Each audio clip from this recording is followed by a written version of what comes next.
حامدا و مصلیہ اما بعد فاعوذ باللہ من الشیطان الرجیم بسم اللہ الرحمن الرحیم الصلاۃ والسلام علیک یا سیدی یا رسول اللہ وعلی آلک واصحابک یا سیدی یا جد الحسن والحسین اللہم انزلہ المقعد المقرب عندک یوم القیامہ۔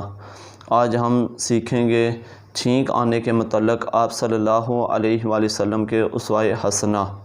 جب کسی بندے کو چھینک آئے تو وہ کہے الحمدللہ، اور جو اس کے آس پاس لوگ ہوں ان کو کہنا چاہیے یرحمک اللہ، یعنی جو اس کے گرد و نواح میں لوگ ہوں گے وہ کہیں گے یرحمک اللہ۔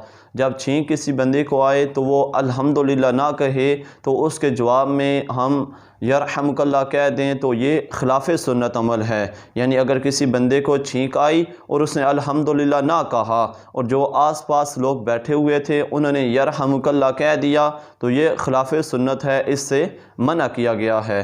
بار بار چھینک آنے پر آپ صلی اللہ علیہ وآلہ وسلم جواب نہ دیتے تھے، یعنی اگر کسی بندے کو بار بار چھینک آئے تو اس کے جواب میں آپ یرحمک اللہ نہ کہیں۔ اور جب کسی بندے کو چھینک آئے تو وہ اپنے منہ پر ہاتھ یا کوئی کپڑا رکھ لے تو یہ بھی سنت مبارکہ ہے۔